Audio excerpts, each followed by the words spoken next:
সকলোকে স্বাগতম জনাইছোঁ। আজি আপোনালোকক লৈ যাব খুজিছোঁ ডিব্ৰুগড় জিলালৈ, য'ত উৰিষ্যাত অৱস্থিত জগন্নাথ মন্দিৰৰ আৰ্হিৰে ডিব্ৰুগড় জিলাটো বিশাল সুউচ্চ মন্দিৰ, যি মন্দিৰ দৰ্শন কৰিবলৈ অসমৰ বিভিন্ন প্ৰান্তৰ পৰা শ শ ভক্তপ্ৰাণ ৰাইজৰ সোঁত বয়। ডিব্ৰুগড় জিলাতে অৱস্থিত একে নামেৰে এই জগন্নাথ মন্দিৰৰ ভিতৰৰ চৰাৰ পৰিৱেশ, ইয়াৰ সৌন্দৰ্য, ইয়াত কি কি মন্দিৰ আচলতে অৱস্থিত, আমি এই সকলোবোৰ আপোনালোকক দেখুৱাবলৈ যত্ন কৰোঁ। আহকচোন।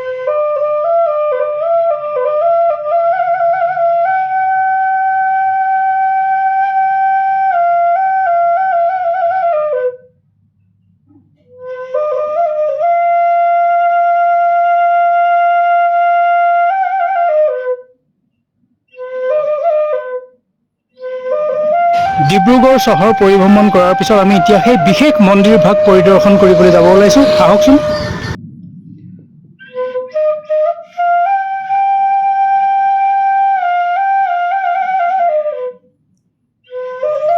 এয়া হৈছে অসম বিখ্যাত জগন্নাথ মন্দিৰ। ডিব্ৰুগড় জিলাৰ ডিব্ৰুগড় চহৰৰ পৰা কিছু নিলগত অৱস্থিত ভগৱান জগন্নাথৰ প্ৰতি সমৰ্পিত এক মহান মন্দিৰ। এই মন্দিৰৰ যি সৌন্দৰ্য, যি আধ্যাত্মিক ধাৰণা, আপুনি নিজ চকুৰে নেদেখালৈকে অনুমান কৰিব নোৱাৰে। মন কৰিবলগীয়া যে হিন্দু ধৰ্মৰ চাৰি ধামৰ অন্যতম উৰিষ্যাৰ পুৰীত অৱস্থিত শ্ৰী জগন্নাথ মন্দিৰক আৰ্হি হিচাপে লৈ 2014 চনৰ 6 ডিচেম্বৰত এই মন্দিৰটো প্ৰতিষ্ঠা কৰা হৈছিল। এই মন্দিৰটোৰ যিবিলাক আধ্যাত্মিক ধাৰণা, ইয়াৰ সমান্তৰালভাৱে মন্দিৰটোৰ যি সৌন্দৰ্য, সেই সৌন্দৰ্য উপভোগ কৰিবৰ কাৰণে অসমৰ বিভিন্ন প্ৰান্তৰ পৰা ভক্তপ্ৰাণ ৰাইজৰ সোঁত বয়। প্ৰতিদিন হাজাৰ বিজাৰ ভক্তপ্ৰাণ ৰাইজে ইয়াত সেৱা লৈ নিজৰ মনোবাঞ্ছা কামনা কৰে। ডিব্ৰুগড় চহৰৰ পৰা মাত্ৰ 7 কিলোমিটাৰ নিলগত অৱস্থিত তথা ডিব্ৰুগড় তিনিচুকীয়া বাইপাছ পথৰ খনিকৰৰ মহাত্মা গান্ধী উদ্যানৰ ওচৰত অৱস্থিত এই মন্দিৰৰ মূল মন্দিৰৰ উচ্চতা 85 ফুট। স্থাপত্য গাঁথনি অনুসৰি এই মন্দিৰটো পুৰীত অৱস্থিত ভাৰতৰ মূল জগন্নাথ মন্দিৰৰ দ্বিতীয় স্বৰূপ।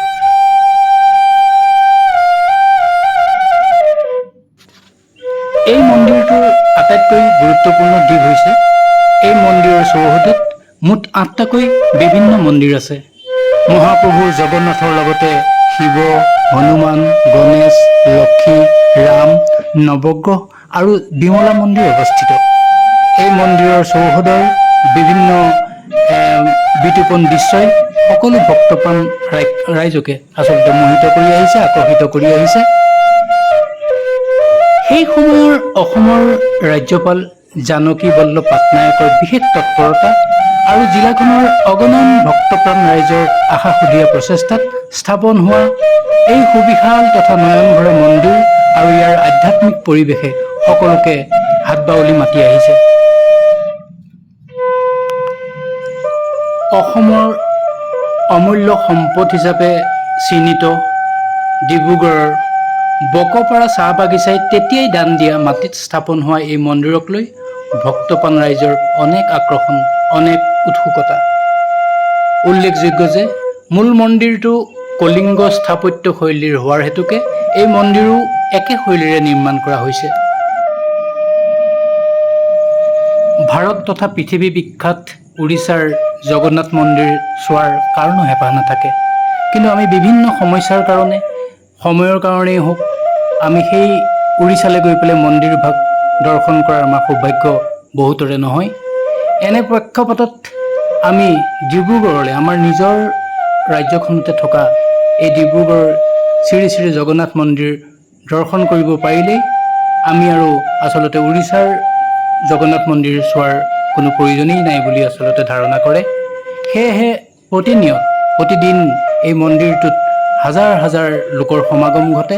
ইয়াৰ সৌন্দৰ্য, ইয়াৰ স্থাপত্য শৈলীৰ বিভিন্ন প্ৰক্ৰিয়া, বিভিন্ন নান্দনিক দৃশ্য উপভোগ কৰিবলৈ সেয়েহে আচলতে দৈনিক ইয়ালৈ ভক্তপ্ৰাণ ৰাইজৰ সোঁত বয়।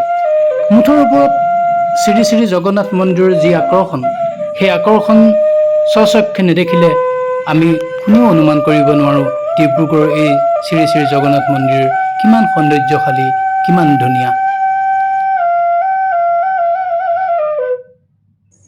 বন্ধুসকল, আপোনালোকক বিশেষভাৱে আহ্বান জনাইছোঁ। মানুহৰ জীৱনটো কৰ্মব্যস্ততাৰ জীৱন, সমস্যাৰ জৰ্জৰিত জীৱন। তাৰ মাজতো ক্ষণিক সময় উলিয়াই পেলাই আপোনালোকে ডিব্ৰুগড়লৈ আহক। ৰাজ্যখনৰে অমূল্য সম্পদ হিচাপে ইতিমধ্যে চিহ্নিত ডিব্ৰুগড়ৰ পৰা মাত্ৰ 7 কিলোমিটাৰ নিলগত থকা এই জগন্নাথ মন্দিৰত আহি পেলাই আপোনালোকে মূৰ দুৱক।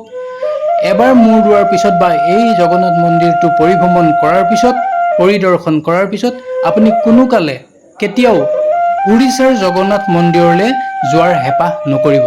এইকাৰণে নকৰিব, উৰিষ্যাৰ জগন্নাথ মন্দিৰৰ যিবোৰ সমল আছে, এই সকলোবোৰ সমল ডিব্ৰুগড়ৰ এই শ্ৰী শ্ৰী জগন্নাথ মন্দিৰত দিবলৈ যত্ন কৰিছে উদ্যোক্তাসকলে বা ভক্তপ্ৰাণ ৰাইজে।